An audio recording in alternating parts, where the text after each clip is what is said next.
حضرت امام شافعی رحمۃ اللہ علیہ کے دور میں ایک شخص جو انتہائی بدکار اور فاسق قسم کا تھا کہ کوئی گناہ ایسا نہیں تھا جو اس نے نہ کیا ہو، اور کسی شخص کی نصیحت اس کو فائدہ نہیں دیتی تھی، وہ کسی شخص کی بات نہیں سنتا تھا، اس نے اپنی ہی مرضی کرنی ہوتی تھی۔ لیکن جب اس کا انتقال ہو گیا تو لوگوں نے اکثر خواب میں دیکھا کہ وہ ایک باغ میں ٹہل رہا ہے اور بڑے آرام سکون سے تخت پر بیٹھا ہے۔ تو اس سے جب پوچھا گیا کہ تمہیں یہ مقام کیسے حاصل ہوا اور تمہارے ساتھ اللہ تعالیٰ نے کیا سلوک فرمایا، تمہارا وہ کیا حال بنا،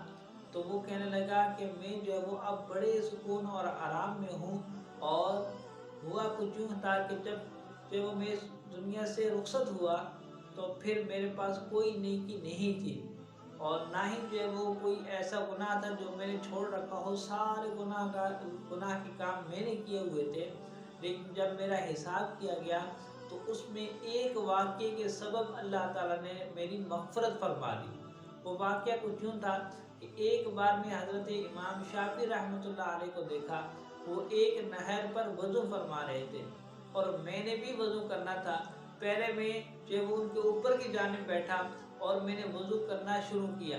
لیکن وضو کرتے ہوئے مجھے یہ خیال آیا کہ میں ایک گناہ گار شخص ہوں اور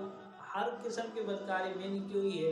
اوپر سے پانی آتا ہے، میں وضو کرتا ہوں اور پھر میرا جھوٹا پانی نیچے کی جانب جاتا ہے اور امام صاحب وضو کرتے ہیں، اس لیے میں شرم سے کہ یہ وقت کے امام ہے، سارا شہر ان کی تعظیم کرتا ہے اور بے اس قابل نہیں کہ میرے ہاتھ سے لگا ہوا پانی ان کی طرف جائے۔ تو کہتا ہے کہ میں وہاں سے اٹھا اور حضرت امام شافعی رحمۃ اللہ علیہ سے پیچھے کی جانب سے گھوم کر اگلی جانب جا کے بیٹھ گیا۔ اب وہاں سے جو پانی آتا ان کے ہاتھ سے لگ کر میرے مجھ تک پہنچتا اور پھر میں وضو کرتا تھا، اور میں نے اس وقت اس بات کو اتنا زیادہ سیریس بھی نہیں لیا کہ میں نے کوئی نیک کام کیا ہے، بس میرے دل میں یہ خیال آیا کہ مجھے وہاں جانا چاہیے تو میں وہاں چلا گیا۔ تو اللہ تعالیٰ نے ایک عالم دین کی عزت کرنے کے سبب، میری اس نیکی کے سبب اللہ تعالیٰ نے میرے سارے گناہ بخش دیے اور مجھے معاف کر دیا۔ تو یہ واقعہ جو ہے ہمیں یہ نصیحت دیتا ہے کہ جس طرح سے اللہ تعالیٰ نے علم کو عزت دی ہے، اللہ تعالیٰ نے علماء کو عزت دی ہے، اور یہ واقعہ خود سے بنے بنائے نہیں ہیں۔ اگر اس واقعے خود سے بنے بنائے ہیں بھی کہ اگر اس لیے کہ بھئی مولوی حضرات یہ چاہتے ہیں کہ ان کی لوگ عزت کریں، اس لیے اس طرح کوئی واقعہ سناتے ہیں نعوذ باللہ من ذالک، تو یاد رکھیں کہ حدیث پاک میں ہے، اللہ کے رسول نے فرمایا کہ جو طالب علم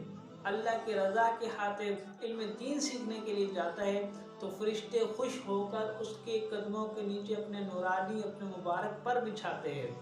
تو فرشتے جن طالبہ کی بھی عزت کرتے ہیں کہ جو چھوٹے چھوٹے بچے جاتے ہیں ان کی بھی تعظیم کرتے ہیں، تو پھر وہ چھوٹے چھوٹے بچے علم دین حاصل کر کے بڑا مقام حاصل کر لیتے ہیں۔ اللہ تعالیٰ کی بارگاہ میں وہ ان کا بہت مقام ہوتا ہے، کیونکہ اللہ تعالیٰ نے علم کو عزت عطا فرمائی ہے، علماء کو عزت عطا فرمائی ہے، تو پھر جب ہم ان کی عزت کرتے ہیں تو ہمیں بھی اس کا فائدہ پہنچتا ہے۔ تو کوشش یہ کریں کہ ہر علم والے کی تعظیم کریں، وہ کوئی بھی آپ کا استاد ہو، ضروری نہیں ہے وہ قرآن مجید پڑھانے والا ہو، دوسرے ٹیچر بھی ہیں کسی بھی قسم کے، کہ علم اللہ تعالیٰ نے عزت کی شے بنائی ہے اور اس سے عزت حاصل بھی ہوتی ہے، اور اس سے وہ انسان کا دنیا اور آخرت میں اللہ تعالیٰ کی بارگاہ میں مقام بھی بلند ہوتا ہے۔ تو خود بھی علم اور علماء کی عزت کریں اور دوسروں کو بھی نصیحت کریں کہ وہ علم اور علماء کی عزت کریں، انشاءاللہ تعالیٰ اس کا فائدہ آپ کو دنیا میں بھی ملے گا اور آخرت میں ملے گا۔ ایک بزرگ فرماتے ہیں کہ اگر جو شخص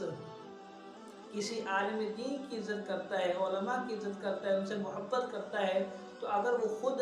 عالم دین نہ بھی بن سکا تو اس کی اولاد میں سے، اس کے بیٹے یا اس کے پوتوں میں سے ضرور کوئی بہت بڑا عالم دین بنے گا۔ تو یہ وہ علم کی تعظیم کی برکت ہے، علم کی تعظیم کا فائدہ ہے جو انسان کو اسی وقت ملتا ہے، اور اگر اسی وقت اسے نہ بھی ملا تو اس کے بچوں میں علماء ضرور پیدا ہوتے ہیں، اور اگر بچوں میں پیدا نہ ہو سکے تو اس کے پوتوں میں علماء ضرور پیدا ہوتے ہیں۔ تو اللہ تعالی ہم سب کو بھی علماء کی تعظیم کرنے اور علم کی تعظیم کرنے، علم سے محبت کرنے کی توفیق عطا فرمائے۔